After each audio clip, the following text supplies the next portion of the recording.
नमस्कार. UPSC परीक्षा उत्तीर्ण झालेले सन्माननीय सचिन देवराम लांडे साहेब यांनी जिल्हा परिषद शाळा खडकुंबे येथील विद्यार्थ्यांशी हितगुज केले व मुलांना स्वतःचे अनुभव कथन करून यशाचा गुरुमंत्र सांगितला. शाळेच्या वतीने सचिन लांडे साहेबांचा छोटासा सत्कार करण्यात आला. या प्रसंगी ग्रामपंचायत सदस्य बाळू ज्ञानेश्वर करवंदे, पोलीस पाटील बाळू करवंदे, आनाजी मुकणे, विलास करवंदे, रामदास मोहरे, शाळेचे मुख्याध्यापक लांडे सर तसेच अजितदादा पवार हायस्कूल खडकुंबेचे सर्व विद्यार्थी व दोन्ही शाळेचे सर्व शिक्षक वृंद उपस्थित होते. खरोखर कठीण परिश्रम घेऊन उज्ज्वल यश संपादन करणाऱ्या पण यशाचा कोणताही गर्व न करणाऱ्या आदर्श अधिकाऱ्याची संपूर्ण यशोगाथा ऐकूया त्यांच्याकडूनच. सर्वप्रथम मला इथं आज बोलावून विद्यार्थ्यांशी संवाद साधण्याची संधी उपलब्ध करून दिली त्याबद्दल शाळेचे आभार मानतो. आणि मी आज काही लेक्चर द्यायला नाही का भाषण द्यायला नाही, मी तुमच्याशी बोलायला आहे, संवाद साधायला की माझा आतापर्यंतचा प्रवास काय, त्यातनं एक जनरल आयडिया की कसं मोठं होत गेलो, कशा काय काय आयडियाज येत गेल्या, कसं हळूहळू नवीन गोष्टी शिकत गेलो आणि कसं आज जिथं पोहोचले. शिरोलीला आजोबा आले, वडील तेव्हा लहानच होते आणि वडील तेव्हा मला वाटते खटकायच्या शाळेला आणि नंतर आपल्या शाळेला जात होते. 9वी पर्यंतचं वडिलांचं शिक्षण आहे आणि आईचं शिक्षण 7वी पर्यंतचं आहे. त्यांचं शिक्षण जरी ते जास्त नसलं तरी सुद्धा शिक्षणाचं महत्त्व त्यांना कळलं होतं. त्यामुळे वडिलांची नोकरी जेव्हा त्यांना वाई सातारा इथे वडिलांना नोकरी लागली, गव्हर्नमेंटची प्रिंटिंग प्रेस आहे शासकीय मुद्रणालयामध्ये, जिथं गव्हर्नमेंटची सगळी कागदपत्र मग त्यांचे कॅलेंडर असतील म्हणा किंवा गव्हर्नमेंटचे लेख वगैरे असतील ती छापले जाते. तिथं वडिलांना नोकरी लागली आणि तिथं वडिलांना नोकरी लागली त्याचा मला खूप फायदा झाला. कारण वाई तुम्हाला जर माहीत असेल, वाई सातारा जिल्ह्यातील एक शहर आहे, तर शिक्षणासाठी वाई खूप खूप चांगलं आहे. 10वीपर्यंतचं शिक्षण माझं तिथं वाईला झालं आणि खूप इतक्या चांगल्या सुविधा तिथं भेटल्या, इतके चांगले शिक्षक भेटले आणि इतकं चांगलं वातावरण भेटलं. सातारा जिल्ह्यात जर बघायचं झालं तर कर्मवीर भाऊराव पाटील आहेत, महर्षी शिंदे आहे, कोल्हापूरचे राजेश्री शाहू छत्रपती महाराज आहेत, त्या सगळ्यांच्या कार्यामुळे तिथे शिक्षणाची बीजं रोवलेली आहेत. तर त्याचा मला खूप फायदा झाला 10वीपर्यंतच्या शिक्षणासाठी. आणि दुसरी एक महत्त्वाची गोष्ट अर्थातच ही होतीच की पालकांना जाणीव होती की शिक्षणाचं महत्त्व काय, आई वडिलांना माहीत होतं की शिक्षणाचं महत्त्व काय, मुलं शिकावी म्हणून त्यासाठी त्यांनी प्रयत्न केले, कष्ट केले आणि त्यातून मग एक शिक्षणाची गोडी निर्माण झाली. शिक्षणाची गोडी निर्माण झाली म्हणजे कसं, अभ्यासाचं कसं असतं, काही जणांना वाटतं की मुलगा एखादा हुशार आहे, एखादी मुलगी हुशार आहे की त्यांना अभ्यास करायला आवडतो असं आपल्याला वाटतं. पण तसं गरजेचं नाही की अभ्यास आवडतो म्हणूनच आपण करतो. आपण अभ्यास ह्यासाठी करत असतो की बरीच जण, काही जणांना आवडतं, काही गोष्टी आवडतात, सगळ्यात आवडतं असं नाही. मला मराठी आवडायचं, इतिहास आवडायचं, कारण ह्याच्यातनं गोष्टी असायच्या, त्या गोष्टी वाचल्या का भारी वाटतं. मराठीच्या पुस्तकात गोष्टी असायच्या, इंग्रजीच्या पुस्तकात देखील गोष्टी असायच्या, इतिहासाच्या पुस्तकात गोष्टी होत्या, पण भूगोलाच्या पुस्तकात गोष्टी नव्हत्या. भूगोल अभ्यास करायला नव्हतं आवडत. गणिताचं पण तसंच, गणिताच्या काही नवीन गोष्टी शिकल्या तर आवडायचं, पण एका पिरियड नंतर, एका टायमानंतर तेवढं शिकल्यानंतर मी ते पुढचं तेच तो पण नव्हतं आवडत. नागरिकशास्त्र नव्हतं आवडत. तर असंच काहीच विषय आवडतं तुम्हाला, काही विषय नाही आवडत. आणि अभ्यास तुम्ही आवड आहे म्हणून नाही करत, अभ्यास तुम्ही ह्याच्यासाठी करायचा असताना ह्याच्यासाठी केला पाहिजे की समोर एक काहीतरी ध्येय पाहिजे तुमच्या, त्या ध्येयापर्यंत जायचं. ते ध्येयापर्यंत जायचा रस्ता म्हणजे अभ्यास आहे आणि अभ्यास म्हणजे शिक्षण. शिक्षण जेव्हा आपण म्हणतो तेव्हा अभ्यास हा शिक्षणाचा एक घटक झाला. पाठ्यपुस्तकाचा अभ्यास, फक्त पाठ्यपुस्तकं वाचली म्हणजे तेवढाच अभ्यास झाला हे पण नाही. जेव्हा शिक्षण आपण म्हणतो तेव्हा ते सर्वांगीण हवं. सर्वांगीण शिक्षण म्हणजे आपली पाठ्यपुस्तकं असतील, आपला व्यक्तिमत्व विकास असेल, आपल्याची खेळाची आवड असेल, आपले छंद असतील, ह्या सगळ्या गोष्टी जोपासत हळूहळू पुढे जाता आलं पाहिजे. ते म्हणजे सर्वांगीण शिक्षण आहे आणि आपलं उद्दिष्ट सर्वांगीण शिक्षण असेल पाहिजे.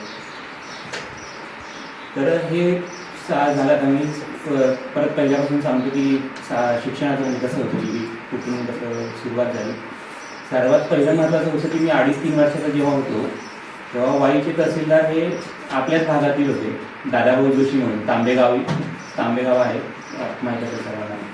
तांब्याचे आहेत ते आणि वाईला त्यांची बदली झाली, तहसीलदार म्हणून लागलेले.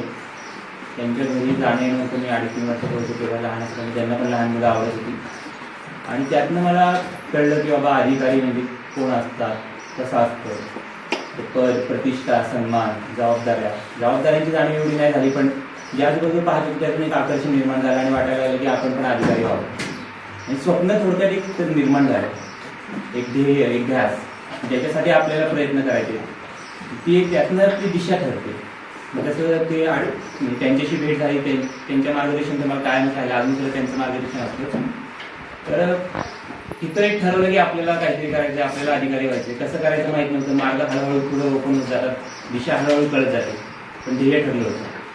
मग पुढं मग तिथं 1ली ते 4थी वाईमध्ये शाळेतले शिक्षक खूप चांगले होते. 4थीपर्यंत शिक्षण खूपच चांगलं झालं. त्यानंतर 5वी ते 10वीला द्रविड हायस्कूल म्हणून शाळा आहे नवीन, लेकन एज्युकेशन सोसायटी, तिथं शिक्षण झालं. तिथं पण शिक्षक सर्व चांगले होते. आणि त्याच्यामुळे झालं कसं की शिक्षण तर होतंच, पाठ्यपुस्तकातून शिक्षण घेतच होतं, पण त्याचबरोबर बाकी गोष्टींमध्ये पण आवड निर्माण झाली. बाकी गोष्टींमध्ये म्हणजे बाकी स्पर्धा असतील त्याच्यामध्ये सुद्धा भाग घेत राहिले. निबंधाची स्पर्धा असो, हस्ताक्षर स्पर्धा असो, चित्रकलेची स्पर्धा असो, वक्तृत्व स्पर्धा असो, प्रत्येक स्पर्धेत नंबर आलाच असं नाही, पण भाग घेणं महत्त्वाचं असतं. भाग घेणं का महत्त्वाचं असतं? आपल्याला कसं आहे, आयुष्य आहे ना खूप मोठं आणि खूप विचित्र आहे. प्रत्येक वेळेस आपण जे ठरवू त्या पद्धतीने त्या गोष्टी होतीलच असं नाही. यश कसं आहे, यश कशाला म्हणायचं ते आपण गोष्टी वेगवेगळ्या आहेत, पण आपल्याला जे पाहिजे ते आपल्याला दरवेळेस मिळेलच असं नाही. मग अशा वेळेस आपण निराश होतो. अपयश आपल्याला जे म्हणतो ते अपयशातूनच म्हणतो की निराश एकदा येते, मग काय कळत नाही, काय करावं काय नाही, आणि खचून जातो आपण. ते खचून जाऊ नये म्हणून आपण आधीपासूनच स्वतःला तयार केलं पाहिजे. त्या म्हणजे की स्पर्धा परीक्षांमधला सहभाग, ती कुठलाही असो त्याच्यातनं सहभाग, त्यातून तुम्हाला यश मिळो अथवा नाही मिळो, अनुभव महत्त्वाचा आहे. माणूस अनुभवातनं शिकतो. अनुभव खूप महत्त्वाचा आहे, ते लक्षात घ्या. आणि अनुभव तुम्ही मिळवले पाहिजे. तर मग 1ली ते 4थीपर्यंत शिक्षण झालं. 4थीला असतानाची एक खूप महत्त्वाची गोष्ट झाली. तोपर्यंत कसं होतं की 1ली म्हणजे जे शिकवलं जायचं ते समजायचं, आणि साधारण शाळेत पण 1ला नंबर यायचा. 1ला नंबर आला का मग त्यातनं घरी आईवडील चांगलेच म्हणायचे, आजूबाजूला लोक छान म्हणायची, त्यातनं जी प्रशंसा व्हायची, त्यातनं आणखीन प्रेरणा मिळायची की नाही आपल्याला आणखीन पुढं करायचे. जसं 1लीला आठवते मला की जेव्हा 1लीला पहिला नंबर आला शाळेमध्ये, वडील आमच्या इथं वाईले ढोल्या गणपतीचं मंदिर आहे, ज्यांना माहीत असेल त्यांना माहिती आहे, खूप प्रसिद्ध मंदिर आहे.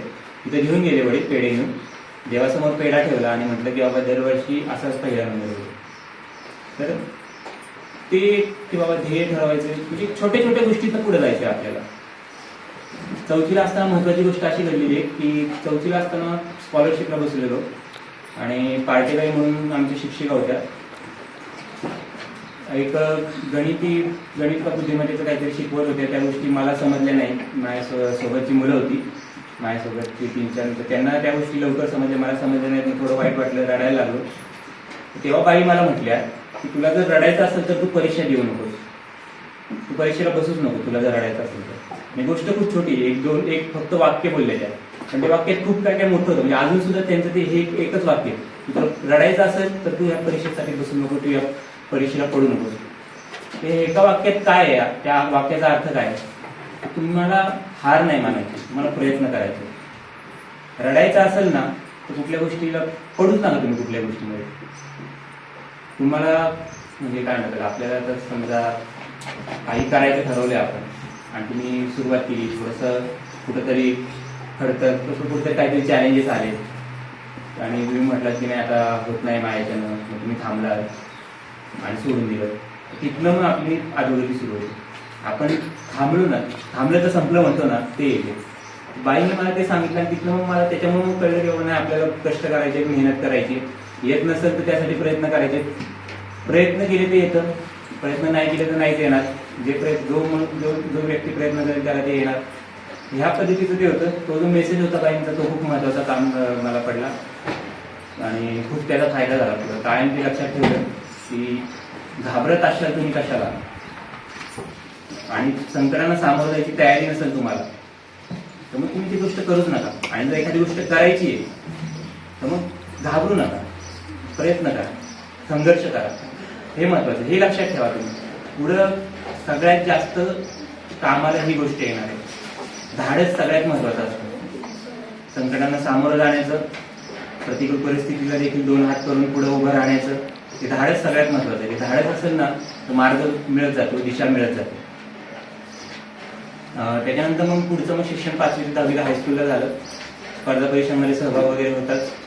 आणि 6वीला असताना हृदयाचं ऑपरेशन झालं.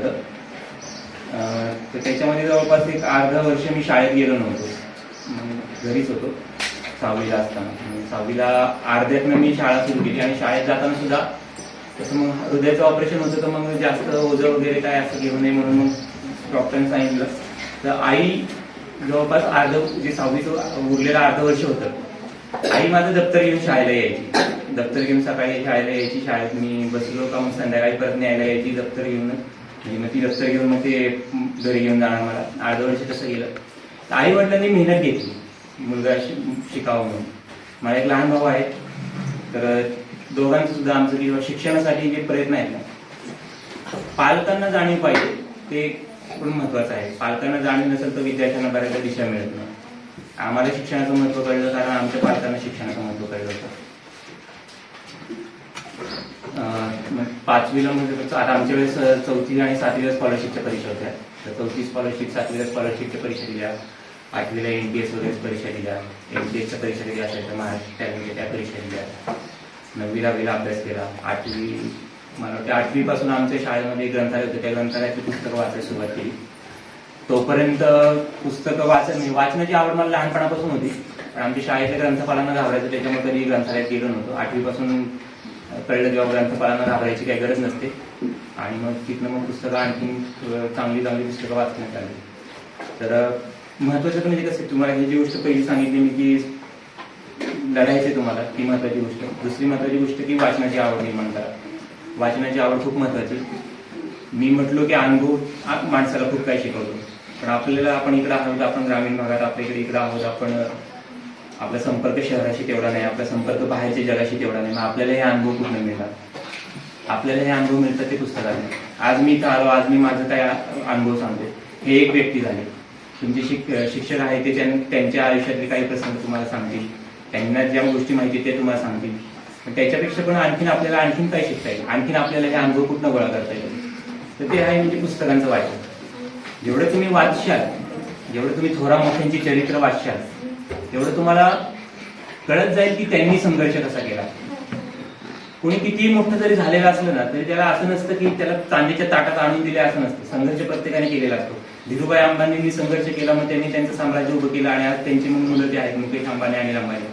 मुकेश अंबानी, अनिल अंबानी त्यांना पण त्यांचं हे आहे, अंबानी आपण एवढं मोठं म्हणतो, पण त्यांना पण त्यांचं साम्राज्य टिकून ठेवणं, साम्राज्य त्यांना त्यांचा धंदा टिकून ठेवणं, व्यवसाय टिकून ठेवणं सोपी गोष्ट नाहीये. सगळ्यासाठी कष्ट लागतात. आपण जेव्हा हे गोष्टी वाचतो तेव्हा आपल्याला कळतं की कष्ट सगळे करतात आणि कष्ट केल्याशिवाय माणूस पुढे जात नाही. ह्या गोष्टी कळण्यासाठी, ह्या गोष्टी समजण्यासाठी वाचन पाहिजे. वाचन कशाचे असो, चांगल्या गोष्टी वाचायच्या. वर्तमानपत्र वाचण्याची आवड असली तर ते आणखी एक खूपच चांगली गोष्ट आहे, कारण वर्तमानपत्रातून बऱ्याच गोष्टी कळतात. आजूबाजूला काय चाललंय, आपण पर्यावरणाचा ऱ्हास आहे,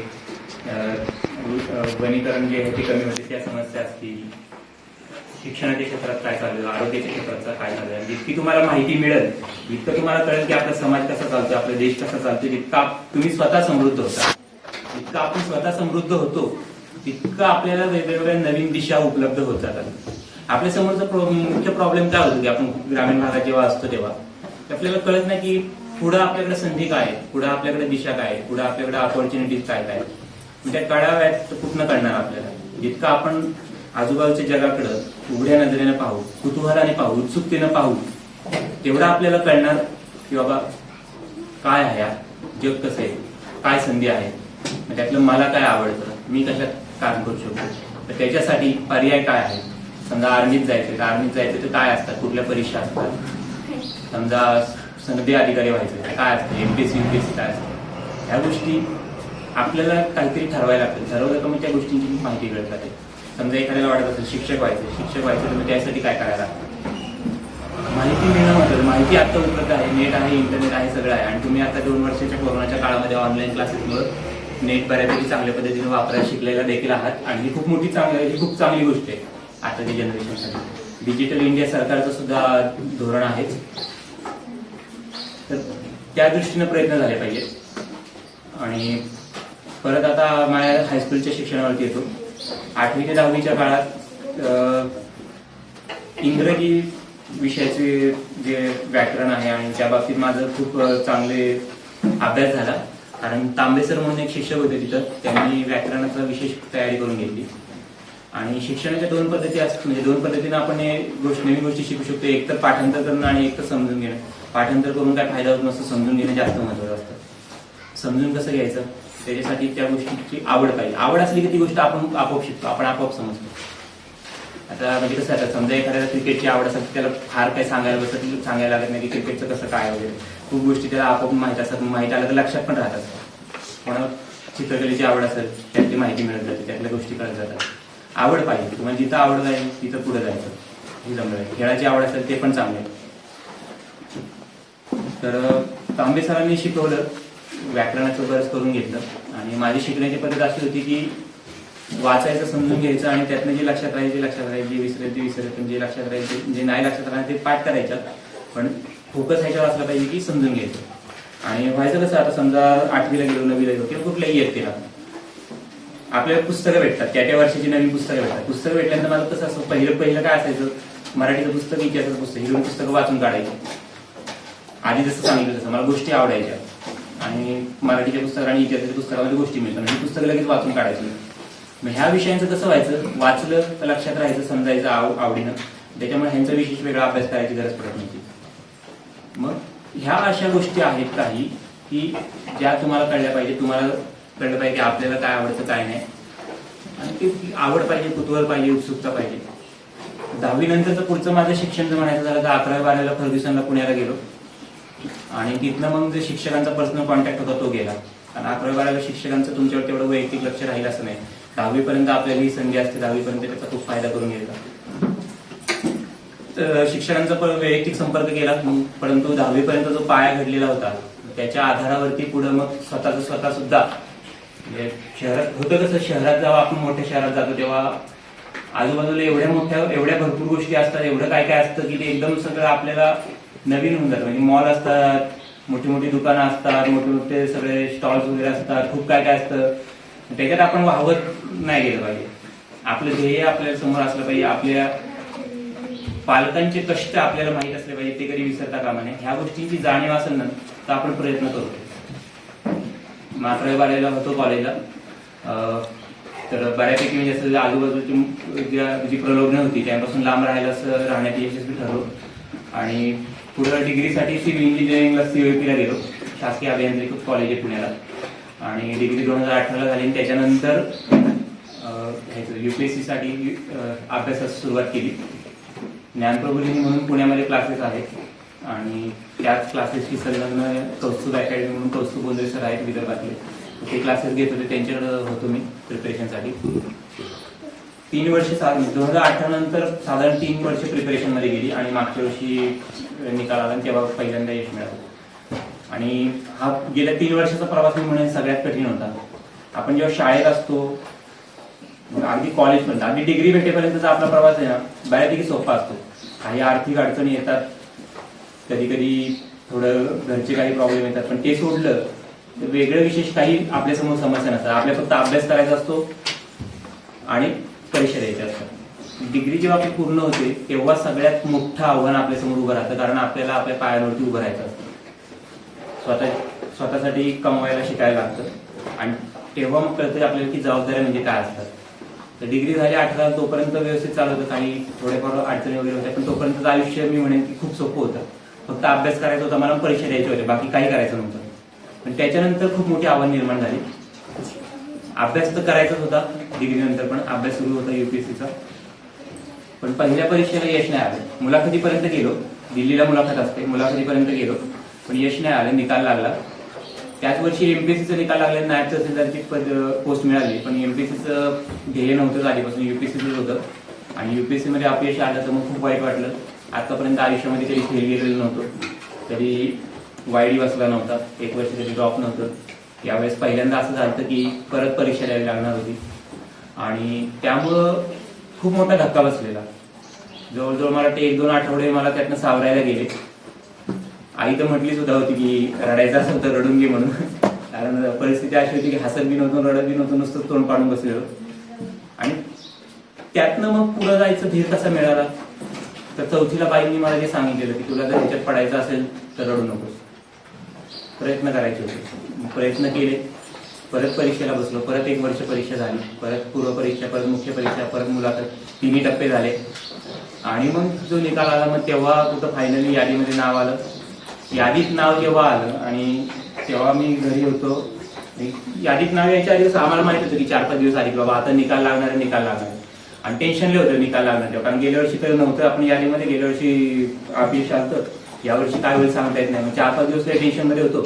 आणि ज्या दिवशी निकाल लागणार म्हणत होते त्या दिवशी तर, आणि मोबाईलवरती पहिलं कळणार की निकाल लागणार. मोबाईल होता माझा घरामध्ये आणि मी होतो टेरेसवरती. अख्खा दिवस तसाच गेला. खाली मोबाईलच्या जवळ यायची हिंमतच होत नव्हती. निकाल यायचा म्हटलं काय निकाल येईल, काय नाही, काय कसं काय, अख्खा दिवस तसा गेला. आणि मी हे पण केलं, म्हणजे फोन पण डू नॉट डिस्टर्ब टाकलेलं, कोणी फोन करू नये म्हणून. नाही, मागच्या वर्षी काय झालंय, एका मैत्रिणीनं फोन करून सांगितलं की, फोन करून मेसेज टाकला की ठीक आहे यावर्षी झालं नाही, पुढच्या वर्षी साठी बेस्ट ऑफ लक. आणि हे असं झालं की मी निकाल पाहायच्या आधी हे झालं, आधी तो मेसेज मी पहिल्यांदा पाहिला. यावर्षी ठरवलं की असं काही झालं नाही पाहिजे म्हणून मोबाईल पासून लांब राहिलो. आणि संध्याकाळी मला वाटते 6ला निकाल आला, पण मला ते माहित नव्हतं. मी 7 वाजता मोबाईल ओपन केला आणि जेव्हा मोबाईल सुरू केला तेव्हा बरेच मिस कॉल पडले. आणि जेव्हा एवढे मिस कॉल पाहिले तेव्हा कळलं की बाबा निदान यादीत तर नाव आहे, काहीतरी आपली निवड झालेली हे कळलं. खूप छान वाटलं. आणि सगळ्यात मोठं म्हणजे आता हे बघा, बऱ्याच जणांना वाटेल की तेव्हा खूप आनंद झाला असेल, तेव्हा खूप खुश झाला असेल, तर आनंद नव्हता झाला. सगळ्यात मोठी आणि सगळ्यात मेन माझी रिॲक्शन तेव्हाची काय होती की टेन्शन गेलं खूप मोठं डोक्यावर. आतापर्यंत आपण एवढं प्रयत्न करतोय, अभ्यास करतोय, पण आतापर्यंत आपल्याला ते यश फुलकावणी देत होतं. आज आपल्याला ते भेटलेले. आणि जी खूप जबाबदारी होती की स्वतःच्या पायावरती आपल्याला उभं राहायचे, त्या जबाबदारीतून आज मुक्त झाले, आपल्याला काहीतरी मिळाले, पोटा पाण्याचा प्रश्न आपला सुटलेला आहे. ही सुटकेची भावना ही तेव्हा होती निकालानंतर. आनंद नव्हता. आनंद नंतर मग आनंद आहे वाटत, नंतर आनंद साजरा करायला असतोच वेळ होतो. पहिली माझी मेन रिॲक्शन ती होती. आणि घरी सगळ्यांची सुद्धा तीच होती की सुटले एकदा झालं, आतापर्यंतच्या कष्टाचं चीज झालं. आणि आईची पहिली प्रतिक्रिया काय होती की तिच्या डोळ्यातनं डायरेक्ट अश्रू यायला सुरुवात झाली, आपलं आनंदाश्रू जे म्हणतो ते. आणि आतापर्यंत जेवढे जे काही सत्कार झाले असतील त्यापेक्षा निकाल ऐकल्यानंतर तिच्या डोळ्यातनं जे आनंदाश्रू आले ते आतापर्यंत केलेल्या संघर्षाची खूप मोठी पोचपावती होती आणि कायम तीच सर्वात मोठी पोचपावती राहिली. तर ते लक्षात ठेवा, तुम्ही विसरू नका की आपण परिस्थिती काय आहे आपली, आपण कुठल्या बॅकग्राऊंडमधून येतो, कुठल्या परिस्थितीतून येतो, आपण काय संघर्ष करत पुढे जात असतो, हे कधी विसरू नका. हे विसरलं तर मग आपलं असं वाट चुकतो आपण, मग कुठेतरी काहीतरी असंच म्हणजे आपल्याला जे पाहिजे ते आपण मिळवत नाही. ते विसरू नका, आपल्या परिस्थिती विसरू नका, आपल्या आईवडिलांची कष्ट विसरू नका. स्वतः मेहनत करायची तयारी ठेवा. प्रयत्नांना कधी नाही म्हणू नका, प्रयत्न करायला, कष्ट करायला कधी नाही म्हणू नका. हे करशाल ना, एवढ्या गोष्टी करशाल तर दिशा मिळत जाते आपोआप आणि नक्कीच काही ना काही चांगलं घडतं आयुष्यात. तर तो विश्वास ठेवा, त्या पद्धतीनं काम करत राहा. महत्वाचं एवढं जे मला सांगायचं ते महत्वाच्या गोष्टी एवढ्याच आहेत. कष्ट करा, प्रयत्न करा आणि आपली परिस्थिती विसरू नका, आपलं बॅकग्राऊंड विसरू नका, आपल्या पालकांचे कष्ट विसरू नका. हे सगळ्यात महत्वाचं. शेवटपर्यंत आपल्याला दिशा देणाऱ्या ह्या गोष्टी असतात. तर असा हा प्रवास होता आणि माझं जे काही म्हणजे सांगितलं मग वाचनाचा खूप फायदा झाला. मी हे आवर्जून ह्यासाठी सांगतो कारण बऱ्याच मुलं उशिरा वाचायला सुरुवात करतात, वाचनाची आवड उशिरा निर्माण होते. जसं मी आधीपासूनच वाचन करत असतात त्याचा खूप फायदा होईल. आपल्याकडं संसाधन त्या मानाने नाही आहे, बऱ्याच म्हणजे आता ग्रामीण भागात आपल्याला पुस्तकं वगैरे तेवढी उपलब्ध होत नाही, पण जेव्हा तुम्ही शहरामध्ये जाता लायब्ररीची सुविधा उपलब्ध होईल तेव्हा हे कधी विसरू नका की आपल्याला पुस्तक वाचायचे, आपल्याला वाचनाची आवड निर्माण करायची आपल्याला. आणि ह्यानंतर दुसरे एक महत्त्वाच्या 2 गोष्टी आहेत त्या म्हणजे की जे आपले 2 मोठ्या व्यक्ती आहेत त्यांनी जे गोष्टी सांगितल्या त्या, पहिले म्हणजे डॉक्टर बाबासाहेब आंबेडकर. त्यांनी खूप शिक्षण घेतलं आणि त्यांनी इतक्या गोष्टी शिकून घेतल्या त्यांनी त्यांची डिग्री पूर्ण केली, त्यांनी त्या डिग्रीच्या वरची पुढची जी पदव्युत्तर डिग्री असते ती घेतली, PhD केली आणि ते एका विषयात केलं नाही, त्यांनी वेगवेगळ्या विषयामध्ये केलं, वेगवेगळ्या गोष्टींचं नॉलेज घेतलं आणि सतत वाचत राहिले, सतत वाचन करत राहिले आणि त्यांनी सांगितलं सुद्धा पुढच्या पिढीला, तुम्हाला तुमचा आजचा दिवस म्हणजे उद्याचा दिवस तुमचा हा आजच्या दिवसापेक्षा चांगला हवा असेल, तुमच्या समोरचा पर्याय काय? शिक्षण हा एक पर्याय आणि शिक्षण हाच एकमेव पर्याय आहे. आणि शिक्षण मी जसं तुम्हाला सांगितलं, शिक्षण म्हणजे काय फक्त पाठ्यपुस्तक नाही, शिक्षण म्हणजे सर्वांगीण शिक्षण. त्याच्यामध्ये खेळाची आवड सुद्धा आहे. एखाद्याला खेळाची आवड असेल तर त्याच्यात सुद्धा पुढे जाता येतं. खेळाच्या म्हणजे काय म्हणतात NCC वगैरे असते हायस्कूलला, कॉलेजेसना पुढं NCCतनं आर्मीला जायला पुढे चांगल्या संधी उपलब्ध होतात ज्यांना आवड आहे त्यांना. तर ते लक्षात ठेवा, जे काय कशा मनापासून करा, प्रयत्न करा. आंबेडकरांचा सल्ला होता की शिक्षण घ्या, ते लक्षात ठेवा, आपले शिकायचे. दुसरी गोष्ट डॉक्टर कलामांचं की स्वप्न पहा. डॉक्टर APJ अब्दुल कलाम यांनी सांगितलं की स्वप्न पहा. त्यांनी असे सांगितलं की मोठी स्वप्न पहा. आता मोठी स्वप्न पहा म्हटलं तर मग आपल्याला वाटू शकतं की मोठं स्वप्न काय, आपण कशाला मोठं स्वप्न म्हणायचं. तर मोठं स्वप्न प्रत्येक व्यक्तीनुसार माझ्यामध्ये मला असं वाटतं की मोठं स्वप्न प्रत्येकासाठी वेगळं असू शकतं. कोणासाठी मोठं स्वप्न असं असू शकतं की मला राजकारणात जायचंय, मोठ्या पदावर जायचंय, कोणा मुख्यमंत्री व्हायचे, कोणा प्रधानमंत्री व्हायचं, असं कोणाचं स्वप्न असू शकतं. कोणाचं स्वप्न असू शकतं मला पायलट व्हायचे, जसं अब्दुल कलामांचं होतं पण ते साकार नाही झालं. कोणाचं स्वप्न असू शकतं इंजिनियर व्हायचे, कोणाचं स्वप्न असू शकतं डॉक्टर व्हायचे, त्यानं पुढे करायचं. कोणाचं स्वप्न असू शकतं स्वतःचा व्यवसाय करायचा आहे, कोणाचं स्वप्न असू शकतं शेतीमध्ये चांगली प्रगती करायची, करता येतं. तर पण या सगळ्यासाठी काय लागतं? शिक्षण लागतं. जेवढं तुम्ही शिकता ना तेवढं तुम्हाला कळतं की कसं करायचं. शिक्षण काय देतं आपल्याला? वाटा निर्माण करून देतं, दिशा दाखवतं. शिक्षणाचं काम ते. शिक्षणाचं काम नोकरी मिळवून देणं नाहीये आणि आपल्याला शिकायचं नोकरीसाठी सुद्धा नाही. आपल्याला शिकायचंय की आपला उद्याचा दिवस आपल्या आजच्या दिवसापेक्षा चांगला असावा, आपण व्यक्ती म्हणून एक समृद्ध व्हावं, यासाठी आपल्याला शिकायचं. त्यातनं पर्याय निर्माण होतात. ते पर्याय कसे उपलब्ध, कसे वापरायचे हे आपल्यावरती असतं. शिक्षणाने आपल्याला कळतं की कसं व्हायचं. मगाशी सर म्हटले की मी सरांनी सांगितलं की नोकऱ्या नाहीत आपण असं म्हणतो आणि त्यातनं मुलांना वाटतं की मग शिकायचं कशासाठी, नोकऱ्या नाहीत तर शिकायचं कशासाठी. तर ठीक आहे, नोकऱ्या नाहीत, नोकऱ्या कमी होत आहेत, सरकारीमध्ये नोकऱ्या कमी होत आहेत, ठीक आहे ना. खाजगीमध्ये नोकऱ्या आहेत, आपण स्वतःचा व्यवसाय करू शकतो, संधी भरपूर आहेत. पण शिकलो नाही आपण तर ते संधी काय आहे तेच आपल्याला कळणार नाही आणि त्यासाठी शिकायचं, ते लक्षात ठेवा. तर कलामांनी सांगितलेलं मोठी स्वप्न पहा. माझ्यासाठी मोठ्या स्वप्नाचा अर्थ असा आहे की आपल्याला समाधानी आयुष्य जगता आलं पाहिजे आणि समाधानी आयुष्य जगण्यासाठी, आनंदी आयुष्य जगण्यासाठी मी काय असलो पाहिजे हे आपल्याला माहिती आहे. आणि ते समाधानी आयुष्य जगण्यासाठीचा एखादा पर्याय आहे, तो पर्याय मला निवडता आला पाहिजे, त्या पर्याय वरती मला चालता आलं पाहिजे. हे म्हणजे मोठं स्वप्न माझ्यासाठी आहे. मोठं स्वप्न म्हणजे हे म्हणतो मी ह्याच्यासाठी, अशासाठी की उगाच स्वतःवरती दडपण पण नको. माझ्यावरती बरं दडपण आलं परीक्षेच्या काळामध्ये, पण नंतर शेवटी समजलं की महत्वाचं फक्त हे की तुम्ही समाधानाने जगला पाहिजे. तुम्ही समाधानाने जगला पाहिजे आणि आपल्या आजूबाजूच्या व्यक्तींना तुमची जेवढी मदत झाली पाहिजे, तुमची जेवढी मदत होईल, मानसिक असो, आर्थिक आधार असो, ते जेवढं करता येईल तेवढं झालं पाहिजे. हे म्हणजे मोठं स्वप्न असू शकतं आणि त्याला हरकत नाही. या गोष्टींना देखील मोठं स्वप्न म्हणायला काही हरकत नाही. मला जेवढं सांगायचं होतं मला ते सांगून झालेलं आहे. या गोष्टी सांगायच्या, त्या प्रयत्न करायला कधी सचवू नका, कष्ट करायची तयारी ठेवा.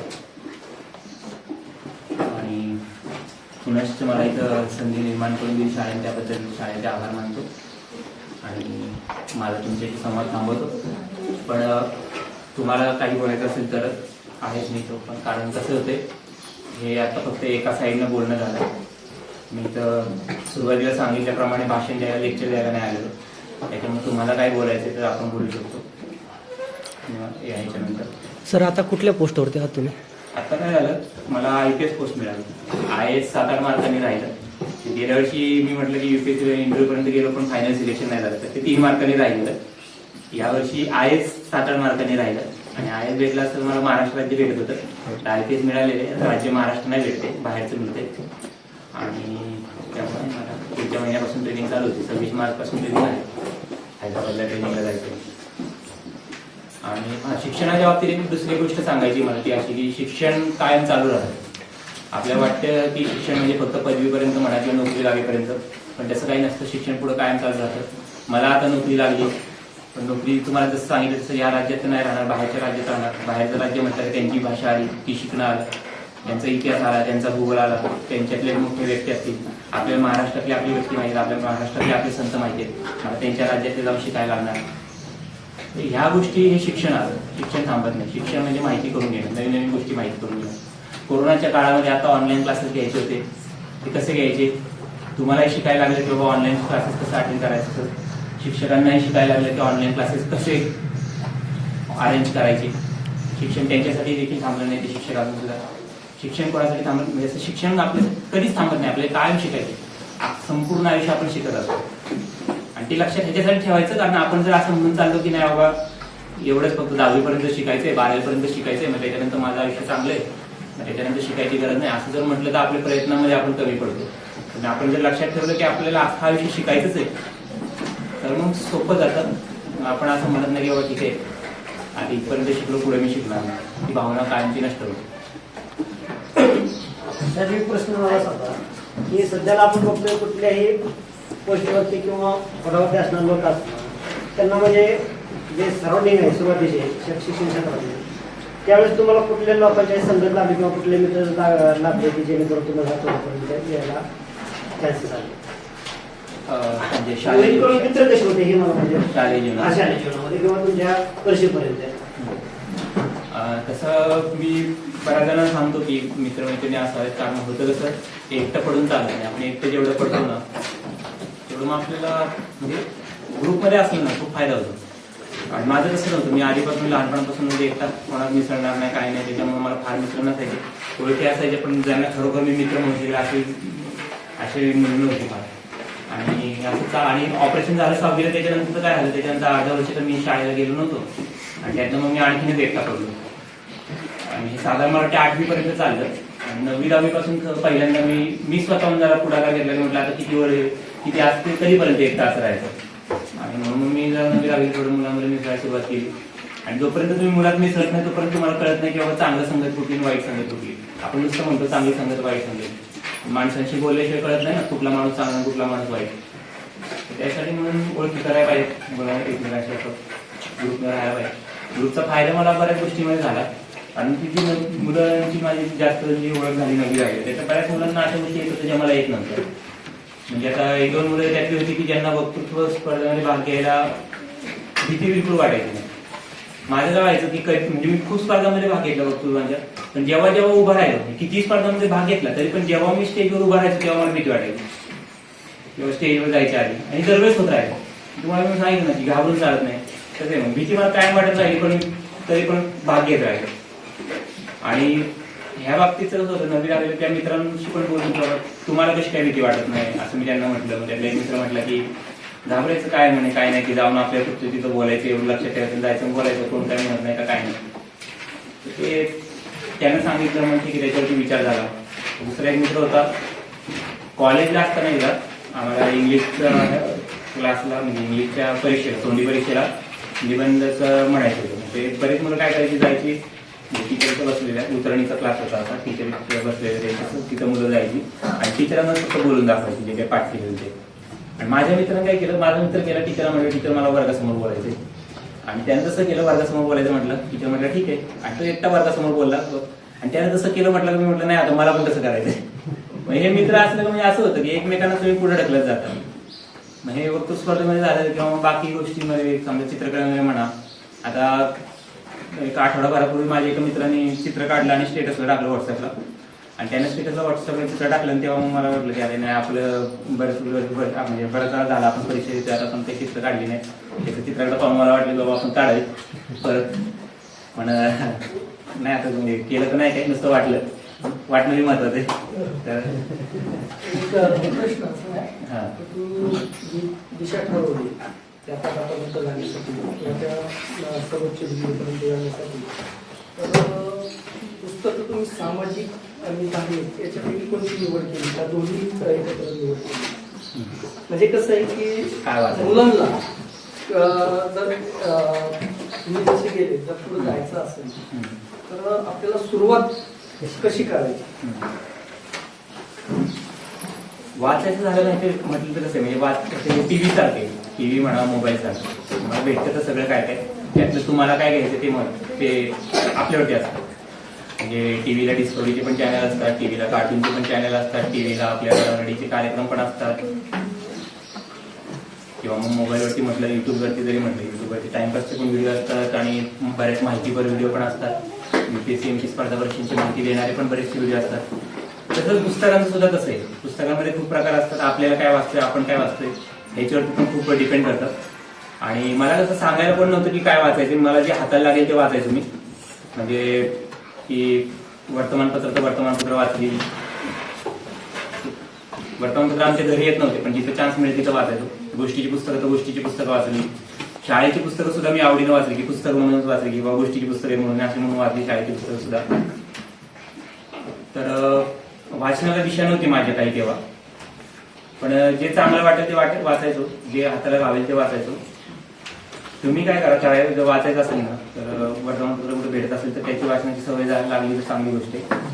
दुसरी गोष्ट वाचण्यासाठी महत्वाचं हे असतं की आपल्याला बाकी त्यांचे चरित्र जेवढं वाचेल ना तेवढं खूप गोष्टी कळतात त्यात. बाकी लोकांनी संघर्ष कसा केला, कलामांचं मग अगदी पंख असेल किंवा मग आणखीन आंबेडकरांनी मला रात्रीचे पण काही काही थोडा मोठ्यावरती बाकीची व्यक्ती सुद्धा पुस्तकं लिहितात, त्यातनं आपल्याला त्यांचं आयुष्य कळतं. तर तशी पुस्तकं आहेत ना खूप फायद्याची ठरतात की संघर्ष कसा करायचा हे त्यातनं आपल्याला कळतं. ती पुस्तकं आहेत. मग बाकी काही पुस्तकं आहेत की समाज जीवनावरती वर्णन करणारे असतात, ती पण चालतात. आता मी आठवीला आठवते मला, आठवीला पुस्तकं आणताना घरी पुस्तकं आणायचं, गोष्टीची पुस्तकं आणली. एकदा ज्युरासिक पार्कचं पुस्तक आणलं.